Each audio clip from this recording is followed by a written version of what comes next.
Back to my channel. आज हम करने लगे हैं हमारा new chapter that is animal kingdom. So animals क्या होते हैं? एनिमल्स को हम अगर चैप्टर्स और साइंस के हिसाब से समझे तो एनिमल्स वो चीज़ होती है जिनके अंदर सेल वॉल नहीं होती। सेल वॉल हमें जैसे हमने प्लांट किंगडम में पढ़ा था, सेल वॉल प्रेजेंट होती है प्लांट्स में, ठीक है। इसलिए एनिमल्स में सेल वॉल प्रेजेंट नहीं होती है।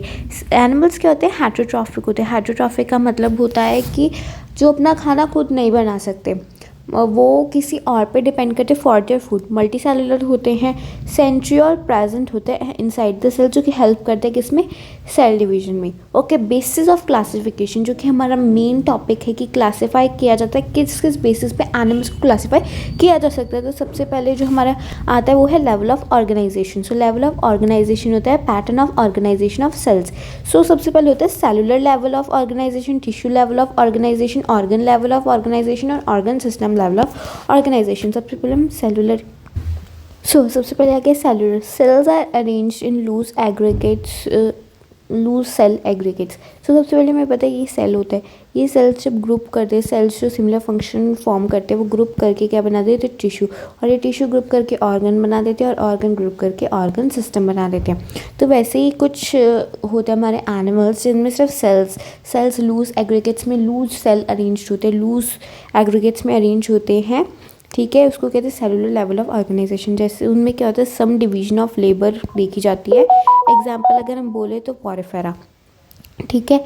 उसके बाद हम टिश्यू की बात करते हैं। Cells performing same functions, cells जो सेम फंक्शन परफॉर्म करते हैं उसको कहते हैं टिश्यू, ठीक है।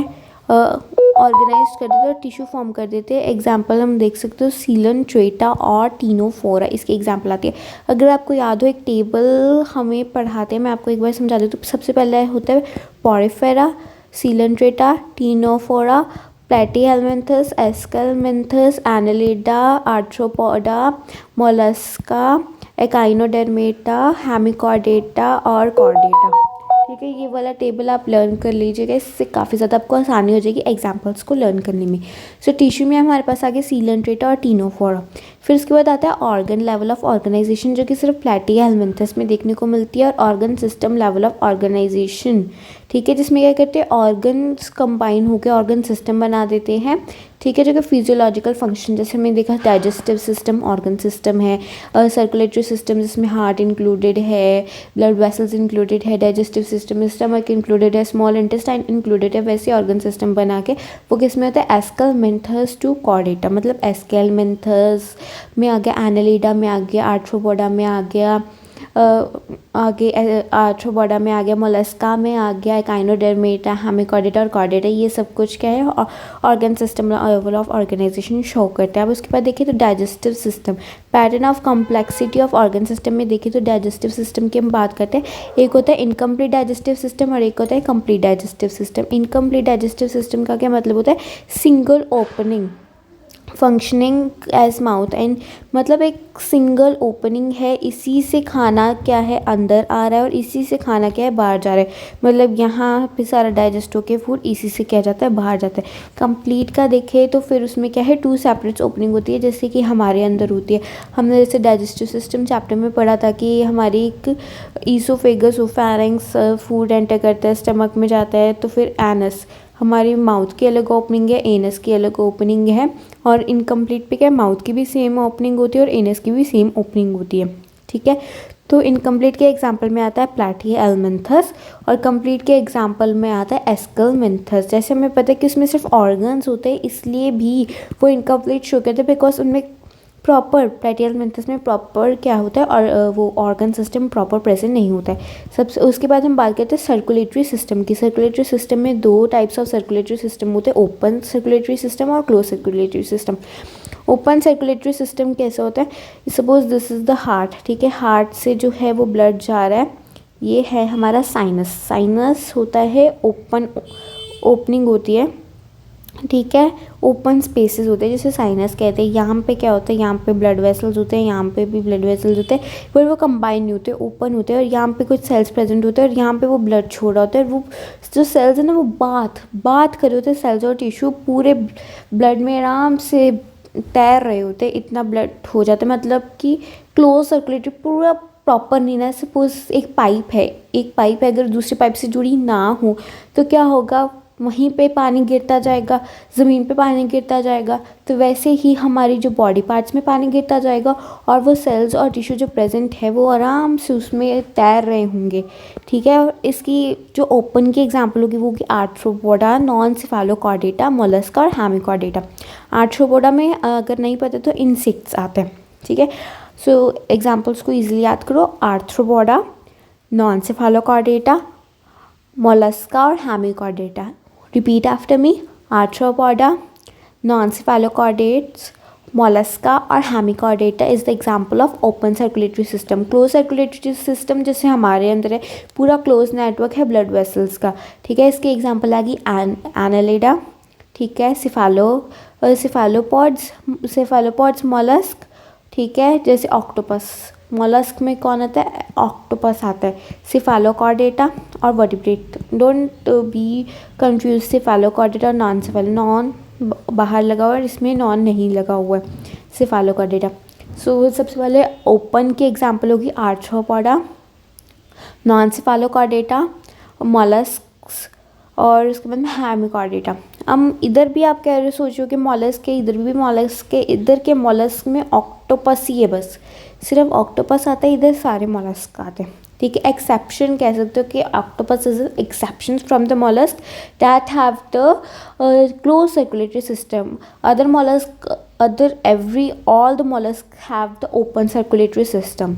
ठीक है, और उसके बाद सेफालोकॉर्डेटा और वर्टिब्रेट्स। ओके, अब सिमेट्री में दो टाइप्स होते हैं, एक्सिस और प्लेन। एक्सिस होता है जो हमारी जो जैसे कि हमारी बॉडी का बिल्कुल सेंट्रल पार्ट से जो पास कर रहा है उसको एक्सिस कहते हैं। ठीक है, और इसके बाद प्लेन्स क्या होता है, जो कि any surface that divides the body into equal halves, उसको प्लेन कहते हैं। जैसे कि suppose this is a body, उसको ये प्लेन है, ये इसको पूरे प्रॉपर दो हाफ में डिवाइड कर रही है, अपर हाफ में और लोअर हाफ में, इसको कहते हैं ट्रांसवर्स प्लेन।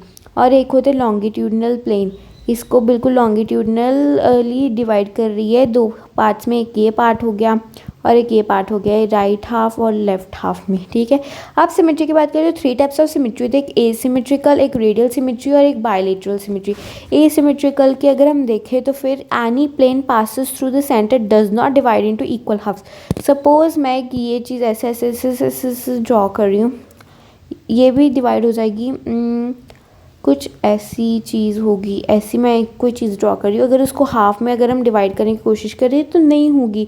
ठीक है, इधर से चाहे हो जाए, इधर अगर मैं ये ड्रॉ कर दूँ तो फिर भी ये हाफ में डिवाइड नहीं होगी, तो एसिमेट्रिकल हो गया, मतलब कोई सिमेट्री ही नहीं है उनके अंदर, किसी भी पार्ट्स में डिवाइड करने की कोशिश करो वो दो पार्ट्स में डिवाइड नहीं होंगे।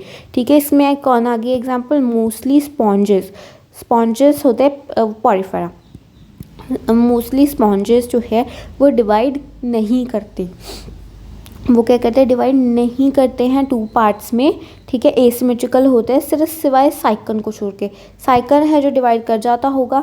ठीक है, और ये स्पॉन्जेस, सारे sponges, mostly sponges Porifera divide मतलब एसिमेट्रिकल होते हैं, कोई भी सिमेट्री उनके अंदर प्रेजेंट नहीं होती। उसके बाद हमारे पास एग्जांपल आती है, मतलब अगली सिमेट्री आती है, that is radial symmetry. Any plane passes through central axis of the body and divides into identical half.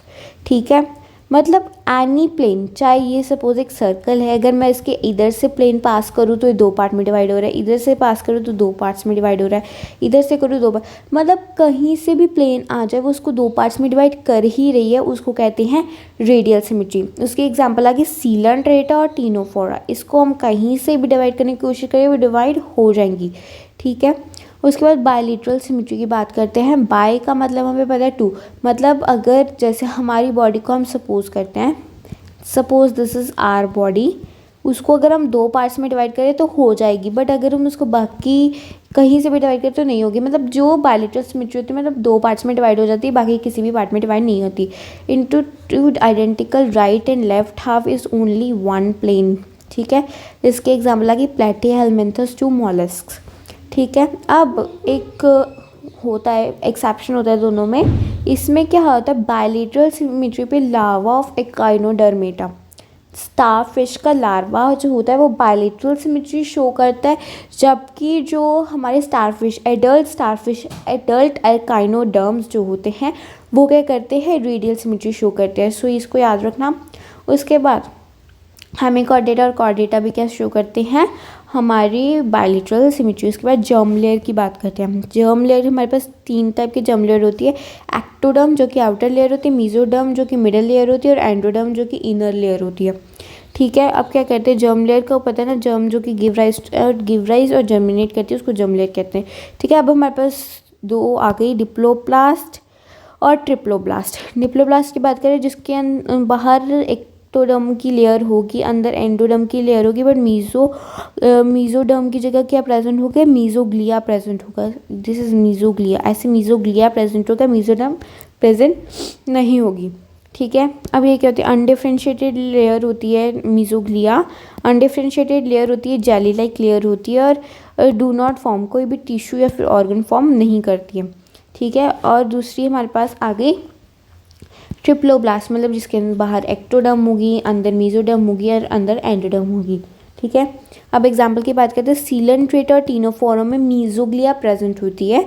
ठीक है, मतलब एक्टोडर्म और एंडोडर्म के बीच में मीजोडर्म की जगह क्या प्रेजेंट होती है, mesoglea, jelly like layer present होती है जो कि कोई भी टिश्यू और ऑर्गन फॉर्म नहीं करती। जबकि बाकी प्लैटीहेलमिन्थस से लेके कॉर्डेट्स तक क्या होती है, मीजोडर्म प्रेजेंट होती है जो कि फॉर्म क्या करती है, ऑर्गन्स को फॉर्म करती है। ठीक है, अब सिलोम की बात करते हैं। सिलोम क्या होती है, बॉडी कैविटी जो कि बॉडी वॉल और गट वॉल के बीच में प्रेजेंट होती है और लाइंड होती है किसके द्वारा, मीजोडर्म उसको लाइन करती है। ठीक है, उसके बाद बाहर की लेयर एक्टोडर्म, अंदर की लेयर मीजोडर्म और उसके अंदर की लेयर एंडोडर्म। ठीक है, this is a body wall और उसके अंदर गट प्रेजेंट है। ठीक है, नॉर्मल गट प्रेजेंट है और उसको कौन लेयर करी, एंडोडर्म लेयर करी है, उसके अंदर कोई भी सिलोम प्रेजेंट नहीं है। ठीक है, इसको कहते हैं ईसिलोमेट्स, जिसके अंदर सिलोम प्रेजेंट नहीं होती। Animals which do not have coelom, that is body cavity. Example हो गया प्लैटीहेलमिन्थस, ओके। फिर उसके बाद आता है सिलोमेट्स, जिसके अंदर सिलोम प्रेजेंट होता है, जिसको देखो एक गट, दिस इज द सिलोम, ये पूरा सिलोम है जिसको मीजोडर्म ने दोनों साइड से लाइन किया हुआ है। This is also mesoderm, this is also mesoderm. Coelomates animals having coelom, जो कि आते हैं कहाँ से, एनालिडा से कॉर्डेटा तक। सो नेक्स्ट की बात अब हम करते हैं, दैट इज सीडोसिलोम, मतलब उसमें सिलोम, सीडो मतलब होता है फॉल्स सिलोम प्रेजेंट होता है, उसको कहते हैं सीडोसिलोम। ठीक है, अब ये देखो सीडोसिलोम, दिस इज मीजोडर्म ऐसे प्रेजेंट है और उसके साइड पे दिस इज सीडोसिलोम, ये बिल्कुल खाली सरफेस जो प्रेजेंट है, ये किस में आती है, एस्कलमेंथस में आती है। सीडोसिलोम होता है एनिमल्स के पास सीडोसिलोम होता है। Mesoderm is present in the form of scattered pouches. Segmentation की बात करते हैं, body is divided into segment internally और externally with the serial repetition of at least some organs. ठीक है, अर्थफॉर्म, ये देखो सेगमेंट्स का नहीं मतलब, अर्थफॉर्म में ऐसे ऐसे सेगमेंट्स होते हैं ना, अब ध्यान से डायग्राम को देखो, ऐसे ऐसे सेगमेंट्स प्रेजेंट होते हैं अर्थ फॉर्म में। तो सेगमेंट्स मेटामर्स होते हैं, पैटर्न्स, मेटामेरिक सेगमेंटेशंस जो पैटर्न शो करते हैं। Phenomenon is known as metamerism, इसको क्या कहते हैं, जो जिनके पास सेगमेंट्स होते हैं उनको क्या कहते हैं, मेटामेरिज्म कहते हैं। एक किस में होते हैं, एनालिडा, आर्थ्रोपोडा और कॉर्डेटा में, एनालिडा, आर्थ्रोपोडा और कॉर्डेटा में प्रेजेंट होते हैं। नोटोकॉर्ड क्या होती है, मेसोडर्मली derived rod like structure formed during embryonic stage, that is our वो हमारी जो हमें जो सपोर्ट प्रोवाइड करता है उसको नोटोकॉर्ड कहते हैं, कि रॉड लाइक स्ट्रक्चर होता है। ठीक है, प्रेजेंट इन डॉर्सल साइड, जो कि डॉर्सल बैकबोन कहते हैं ना, जैसे बैकबोन। ठीक है, फॉर्म एंडोस्केलेटन को फॉर्म करता है, सपोर्ट प्रोवाइड करता है किसको, बॉडी को। एनिमल्स जिनके पास नोटोकॉर्ड्स होते हैं उनको कॉर्डेटा कहते हैं। एनिमल्स जिनके पास नोटोकॉर्ड प्रेजेंट नहीं होते उनको क्या कहते हैं, नॉन कॉर्डेट्स कहते हैं, जो कि पॉलीफेरा से हेमिकॉर्डेटा तक किसी के पास भी जो वो नोटोकॉर्ड्स है वो प्रेजेंट नहीं होते। डेवलपमेंट होती है एक इनडायरेक्ट डेवलपमेंट होती है और एक डायरेक्ट डेवलपमेंट होती है। इनडायरेक्ट का मतलब हो गया पहले लार्वल स्टेज जिसके अंदर प्रेजेंट होती है, जैसे पहले एग बनता है, फिर लार्वा बनता है, फिर एडल्ट बनता है। और इनडायरेक्ट होते हैं कि एग से सीधा यंग और यंग से सीधा adult. So this is all about the classification. ठीक है, एनसीईआरटी जो होगी रीडिंग उसकी मैं नेक्स्ट में करवाऊँगी नेक्स्ट वीडियो में। सो तब तक के लिए बाय, मैं नेक्स्ट वीडियो भी जल्दी अपलोड कर दूँगी। So thank you so much for watching my video. Take care and bye.